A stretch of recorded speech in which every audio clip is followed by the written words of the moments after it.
श्रोते हो, ऐकूया आरती गोडसे यांनी केलेलं कीर्तन. त्यांना तबला साथ करतायत अमेय भिडे आणि हार्मोनियम साथ करतायत अशोक गोडसे. विषय आहे पर्यावरण संरक्षण.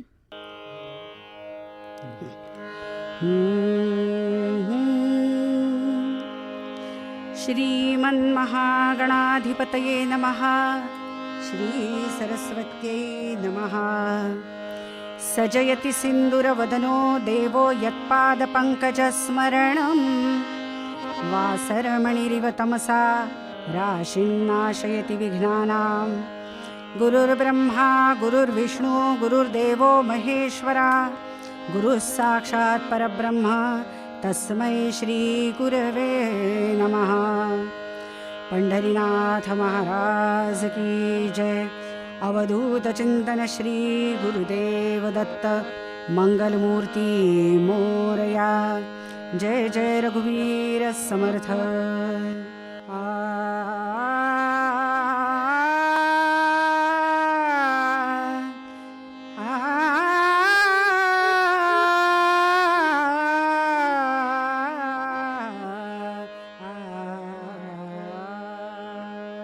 हरि जय जय राम कृष्ण हरि हरि जय जय राम कृष्ण हरि हरि जय जय राम.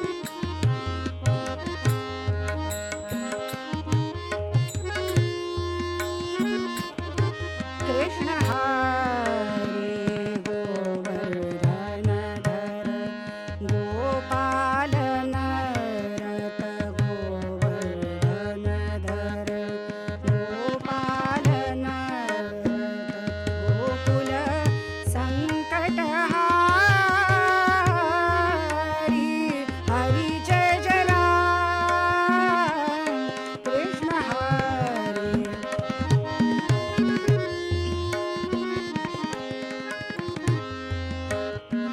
शरणागत गदलीना चरणी रत करुणा दृष्टिनिहारी. हरि जय जय राम कृष्ण हरि हरि जय जय राम. हरि जय जय राम हरि जय जय राम कृष्ण हरि. दिगंबरा दिगंबरा श्रीपादवल्लभ दिगंबरा. दिगंबरा दिगंबरा श्रीपादवल्लभ दिगंबरा. पुंडलीकवरदे हरि विठ्ठल श्री ज्ञानदेव तुकाराम. पंढरीनाथ महाराज की जय. अवधूत चिंतन श्री गुरुदेव दत्त मंगलमूर्ती मोरया. जय जय रघुवीर समर्थ.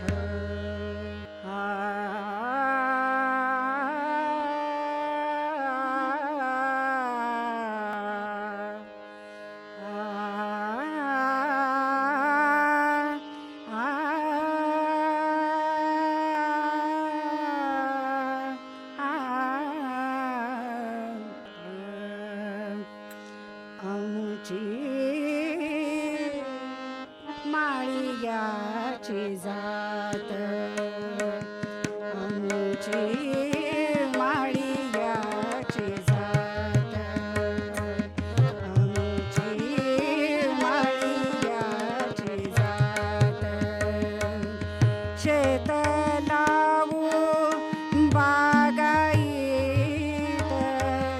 शेत लावू बागायीत. आमची माळियाची जात.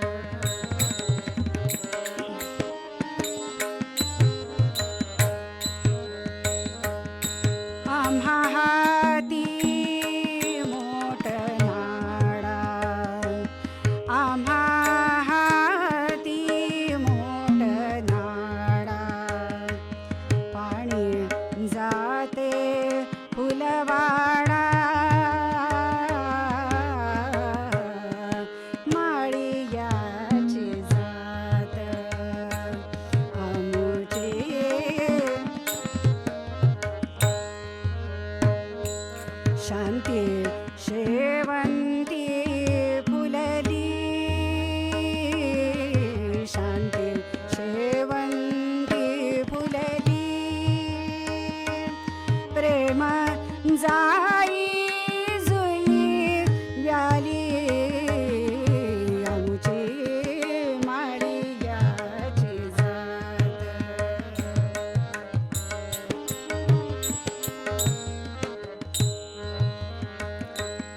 सावताने केला मळा सावताने सावताने केला मळा विठ्ठल देखी येला डोळा आमची माळियाची जात माळियाची जात माळियाची जात पंढरीनाथ महाराज की जय. निसर्गामध्येच ईश्वर पाहणारा कर्म आणि भक्ती यांचा सुंदर समन्वय साधणारा संत सावतामाळी यांचा हा अभंग आहे. सांसारिक कर्तव्य ही पार पाडत असतानाच परमार्थही कसा करावा किंवा कसा करता येतो याचा छान आदर्श त्यांनी या अभंगातून घालून दिलाय. निसर्गाचं आणि माणसाचं नातं अतूट आहे. वास्तविक पाहता मानव हा एक प्राणीच आहे, पण बुद्धिमत्तेची विचारशक्तीची अलौकिक देणगी त्याला अन्य प्राण्यांपासून वेगळं सिद्ध करते. हितोपदेश या ग्रंथामध्ये हे वेगळंपण नेमकेपणाने सांगितलेलं आहे. आहार निद्रा भयमैथुनञ्च सामान्यमेतत् पशुभिर्नराणां धर्मो हि तेषामधिको विशेषः धर्मेण हीना पशुभिः समाना. भोजन, निद्रा, भीती आणि पुनरुत्पादन या चारही गोष्टी अन्य प्राण्यांप्रमाणेच मनुष्यांमध्ये समान आहेत. मग मानवाचा वेगळेपणा तो कोणता? तर धर्म म्हणजे विवेक, नैतिकता आणि कर्तव्य हे त्याला अन्य सजीवांपासून वेगळं आणि श्रेष्ठ बनवतं. ज्याच्याकडे धर्म नाही तो पशु समानच आहे असं हितोपदेशकार म्हणतात. मग प्रश्न आला, धर्म म्हणजे काय? तर आपल्याला जे विहित कर्म आपल्या जन्मानुसार अथवा कर्मानुसार करायचं असतं ते पूर्ण निष्ठेने व श्रद्धेने तसंच ईश्वराचं कार्य आहे असं समजून पार पाडणं हा खरा धर्म. म्हणून संत सावतामाळी मोठ्या आनंदाने आणि अभिमानाने सांगतात, आमुची माळियाची जात शेत लावू बागायत. आपले जीवन आणि निसर्ग यांची एकरूपता या अभंगामध्ये अगदी समर्पकपणे केली आहे. फुललेल्या शेवंतीमध्ये सावतामाळ्यांना शांतिरूप दिसून येतं, तर जाई जुई प्रेमाची उधळण करताना दिसतात. आपल्या उभ्या आयुष्यात आपला मळा सोडून सावतामाळी कधीच पंढरपूरला गेले नाहीत, तर विठ्ठलच स्वतः त्यांना भेटायला येई म्हणूनच त्यांना फुललेल्या मळ्यामध्ये साक्षात विठ्ठल दिसत असे. या सर्व गोष्टी त्यांनी आपल्या जीवनशैलीशी जोडल्या होत्या.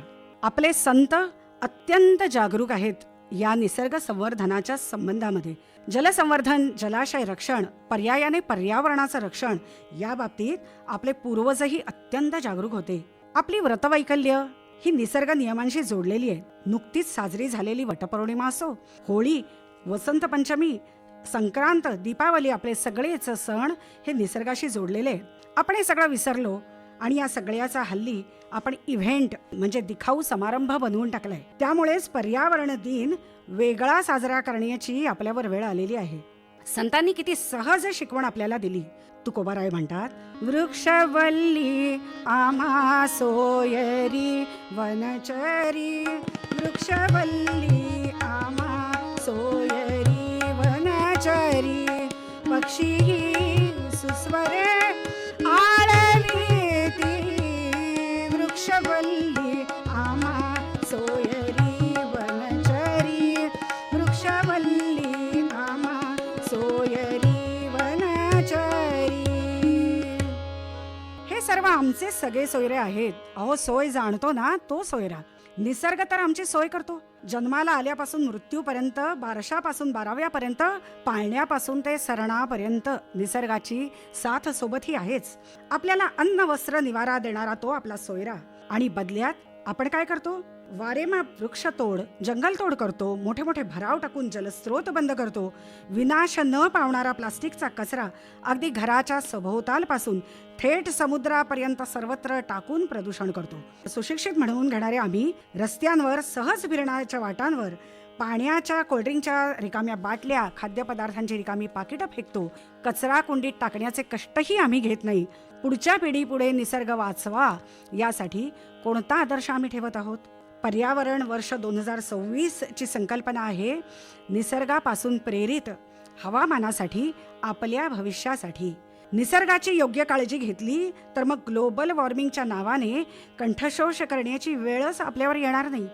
परोपकारार्थ फलंती वृक्षः, परोपकारार्थ वहन्ति नद्यः, परोपकारार्थ दुहन्ति गावः, परोपकारार्थ मिदं शरीरम या श्लोकाला अनुसरून परोपकार करण्याचा निसर्गाचा आदर्श समोर ठेवून आपलं हे शरीर सुद्धा परोपकारासाठीच खर्ची घालण्याचा निश्चय करू. तीव्र इच्छाशक्ती असेल तर सामान्य माणूस सुद्धा पर्यावरण रक्षणासाठी प्राणांचीही बाजी लावू शकतो. हे पुढील कथाभागात पाहू. आणि संत सावतामाळींना जसा मळ्यामध्ये विठ्ठल दिसला तसा निसर्गातही आपण देव पाहायचा प्रयत्न करू. त्याच्या रक्षणासाठी यथाशक्ती काम करू. रामसेतूच्या बांधकामात खारीनेही आपला वाटा उचलला, मग आपणही वृक्षारोपण करणं, प्लास्टिकचा वापर टाळणं, ओला सुका कचरा वर्गीकरण करणं इतक्या छोट्या छोट्या गोष्टी नक्कीच करू शकतो. म्हणून पूर्वरंगाच्या शेवटी पुन्हा एकदा अभंग घेऊ आणि पूर्वरंग समाप्त करू. आमुची माळियाची जात, आमुची माळियाची जात, शेत लावू बागायत, शेत लावू बागायत, माळियाची जात, माळियाची जात, माळियाची जात. दिगंबरा दिगंबरा श्रीपाद वल्लभ दिगंबरा, दिगंबरा दिगंबरा श्रीपाद वल्लभ दिगंबरा, दिगंबरा दिगंबरा श्रीपाद वल्लभ दिगंबरा.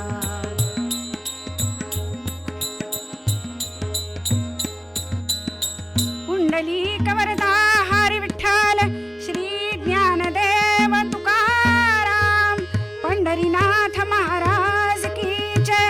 अवधूत चिंतन श्री गुरुदेव दत्त, मंगलमूर्ती मोर्या. जय जय रघुवीर समर्थ. राजस्थान प्रदेशी, राजस्थान प्रदेशी अभय सिंह जोधपूरचा राजा.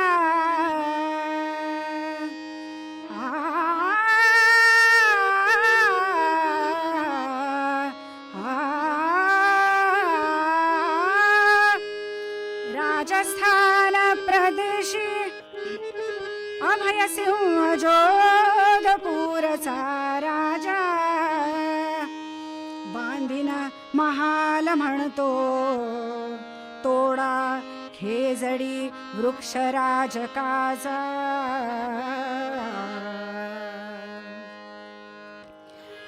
सन 1730चा काळ, कथा किंवा घटना जरी 18व्या शतकातली असली तरी तिच्यामधला संदेश आज 21व्या शतकातही डोळ्यांमध्ये झणझणीत अंजन घालणारा आणि प्रेरणादायी आहे.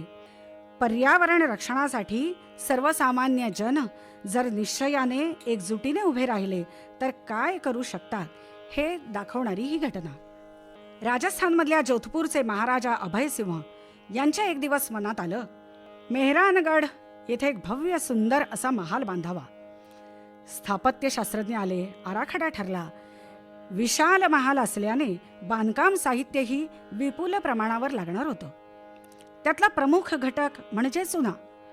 हा उच्च तापमानावर तापवून कळीचा चुना मिळवायचा.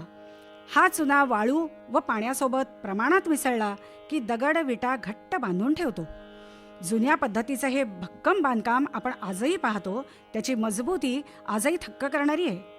असो, अडचण अशी होती की हा चुना तापवायचा म्हणजे मोठ्या प्रमाणावर भट्ट्या हव्यात आणि त्या सतत चालू हव्यात, म्हणजेच मोठ्या प्रमाणावर जळवू लाकूड हवं. आता राजस्थान हा तर वालुकामय प्रदेश. इथं झाडं कुठनं आणायची? शोध घेता घेता थारच्या वाळवंटातलं खेजरली गाव आणि परिसर, इथे विपुल प्रमाणामध्ये खेजडी वृक्ष आहेत हे महाराजांना समजलं. तत्काळ आदेश रवाना झाला. आपले सैनिक आणि कामगार यांना खेजरली इथून झाडं तोडून आणण्याची राजाज्ञा झाली. सैनिक निघाले, कामगार निघाले. इकडे खेजरली गाव व परिसरात नेहमीसारखा दिवस उगवला. पुरुष मंडळी शेतांवर आपापल्या उद्योगधंद्यांवर निघून गेली. गावामध्ये वयोवृद्ध माणसं, स्त्रिया व मुलं आपापल्या दिनचर्येमध्ये मग्न होती. त्यातच एक होती अमृता देवी. आपल्या 3 लेकींसह गृहकार्यामध्ये व्यग्र होती. अचानक आरडाओरडा ऐकू येऊ लागला. खळबळ माजली. राजाचे सैनिक झाडं तोडायला आलेले आहेत ही वार्ता सर्वत्र पसरली. वृत्त कळता अमृता देवी धावे, वृत्त कळता अमृता देवी धावे, वृक्ष तोडी सरोखुनी धरी स्वभावे, वृक्ष तोडी सरोखुनी धरी वृक्ष वाचविला करुनिया निर्धार, प्राणासही त्यागीन हा विचार, प्राणासही त्यागीन हा विचार, हा विचार, हा विचार. कोण होती ही अमृता देवी?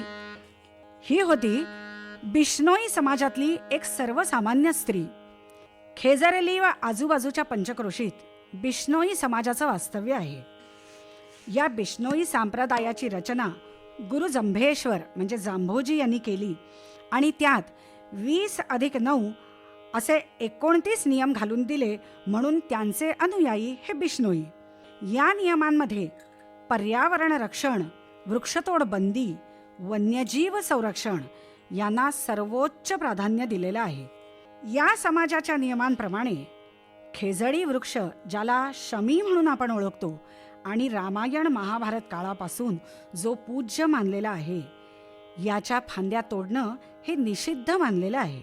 या झाडाला थार वाळवंटाची जीवनरेखा म्हटलं जातं, कारण ते या वाळवंटामध्ये सावली देतं, नीलगाई, काळवीट अशा प्राण्यांना खाद्य पुरवतं, माणसांना खायला शेंगाही पुरवतं.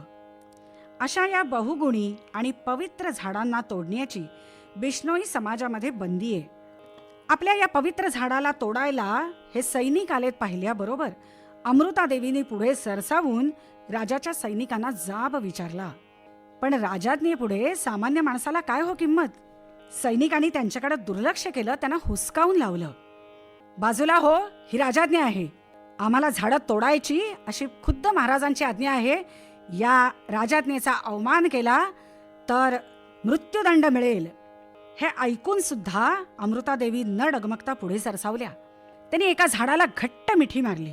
सर साटे रुख रहे तो भी सस्तो जाण, म्हणजे झाड वाचलं पाहिजे, डोकं गेला ते बेहत्तर. तुम्हाला हत्या करायची, खुशाल माझी हत्या करा, असं म्हणून धर्मरक्षण, वृक्षरक्षण यासाठी निर्धाराने उभ्या राहिल्या. हे पाहून त्यांचा विरोध मोडून काढायचा आणि दहशत निर्माण करायची या हेतूने सैनिकांनी त्यांच्यावर तलवार चालवली आणि त्यांची निर्घृण हत्या केली.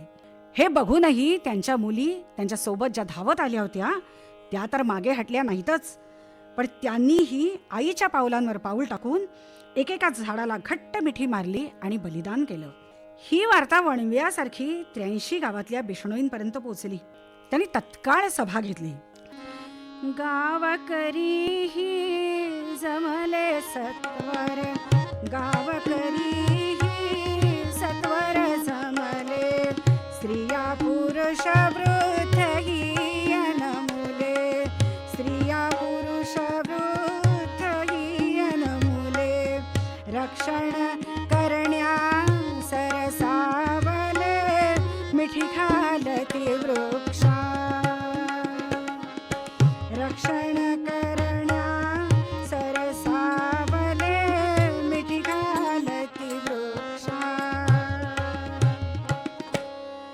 बिश्नोईंच्या नियमाप्रमाणे प्राण गेले तरी बेहत्तर, पण झाडं तोडू द्यायची नाहीत हा निर्धार झाला. प्रत्येक जिवंत झाडासाठी एक एक स्वयंसेवक आपल्या प्राणांचं बलिदान देईल हे ठरलं. उत्स्फूर्तपणे आबालवृद्ध जमा झाले. अमृतादेवी आणि तिच्या 3 मुलींप्रमाणेच एक एक जण एकेका झाडाला घट्ट मिठी मारून उभे राहिले आणि सैनिकांना प्रखर विरोध करू लागले. सैनिकांनी पाहिलं गावकरी मागे हटत नाहीत.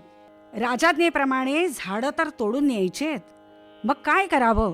भराभरा म्यानातल्या तलवारी उपसल्या आणि काय झालं? हत्या केल्या शस्त्रे उपसून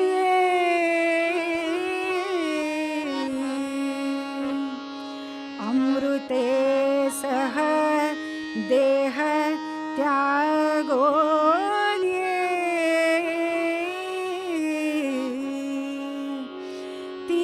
क्षेत्रे षष्ठ लोकान्ये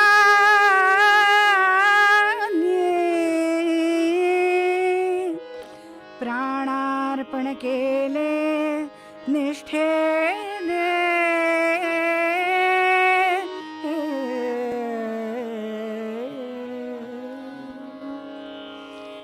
सैनिकांनी लहान मोठा, स्त्री पुरुष, तरुण वृद्ध काहीही न पाहता निर्घृण हत्या करायला सुरुवात केली आणि पाहता पाहता 363 लोकांनी आपले प्राण गमावले. या सैनिकांमध्ये काही जण असे होते की त्यांना हे सहन झालं नाही. राजाज्ञा असली तरी राजाज्ञा कसली आहे? झाडं तोडून आणण्याची. मग आपल्याच लोकांवर अशा तलवारी चालवायच्या आणि त्यांची हत्या करायची. छे छे, ही गोष्ट अत्यंत चुकीची आहे. त्यातलेच काही सैनिक धावत महाराजांपर्यंत पोहोचले आणि ही वार्ता त्यांनी महाराजांच्या कानी घातली. सारासार विवेक न बाळगता पालन केलेल्या राजाज्ञेचे हे भयंकर परिणाम पाहून महाराज सुन्न झाले, दुःखी झाले आणि तत्काळ आदेश देऊन त्यांनी ही वृक्षतोड थांबवली. इतकंच नव्हे तर बिश्नोईंच्या शौर्याचा गौरव करून या समाजाची क्षमा मागितली. झालेलं नुकसान हे तर काही भरून येणार नव्हतंच, पण यापुढे प्राणांचं किंवा झाडांचं कुणाचंही नुकसान होऊ नये असा विचार करून महाराजांनी या वृक्षतोडीवरती बंदी घातली. एका ताम्रपटावर कोरलेला हुकूम जारी करत खेजरली व आजूबाजूच्या गावांमध्ये वृक्षतोड, प्राणीहत्या व शिकार करण्यावर कायमची बंदी घातली. या आंदोलनामधून प्रेरणा घेऊनच पुढे टिहरी गढवाल, हिमालयातील चिपको आंदोलन, आपल्याला हे आंदोलन आठवत असेल कारण अलीकडच्याच काळामध्ये हे झालेलं आहे, बिहार, झारखंड, उत्तर कर्नाटक इथेही तत्सम आंदोलनं झाली. पर्यावरण संवर्धन व रक्षण या उद्देशाने झालेल्या या आंदोलनांमुळे सार्वजनिक धोरणांमध्येही बदल घडून आला.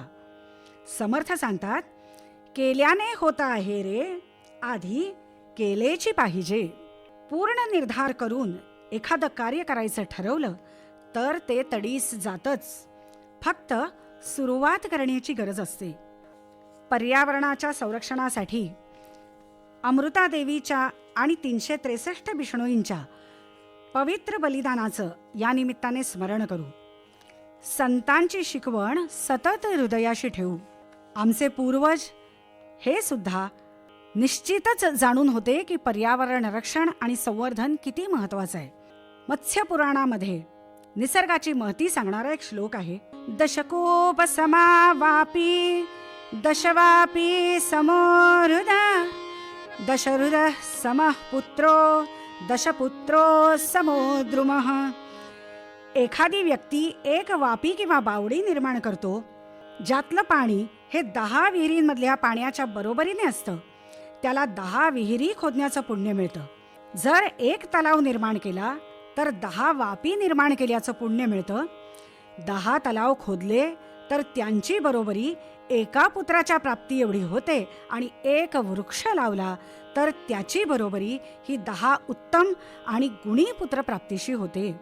जलसंरक्षणाची, जलाशय निर्मितीची आणि वृक्षारोपणाची महानता या श्लोकामधून सांगितली आहे. जलसंवर्धन, जलाशय रक्षण, पर्यावरणाने पर्यावरणाचे रक्षण या सगळ्याची शिकवण सतत हृदयाशी स्मरण करून ठेवू आणि आपलाही छोट्या प्रमाणामध्ये का होईना या कार्याला हातभार लावू. म्हणून संत सावतामाळी यांनी म्हटल्याप्रमाणे त्यांचा अभंग भैरवीत घेऊ आणि इथंच थांबू.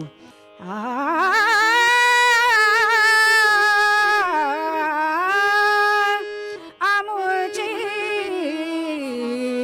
माळियाची जात, आमुची माळियाची जात, शेत लावू बागायीत, शेत लावू बागायीत, शेत लावू बागायीत, आमुची माळियाची जात, माळियाची जात, माळियाची जात. आरती गोडसे यांनी पर्यावरण संरक्षण याविषयी केलेलं कीर्तन आत्ताच आपण ऐकलत. तबला साथ केली होती अमेय भिडे यांनी आणि हार्मोनियम साथ केली होती अशोक गोडसे यांनी. निर्मिती सहाय्य होतं पौर्णिमा साठे यांचं आणि या कार्यक्रमाचे सादरकर्ते होते विवेक वानखडे.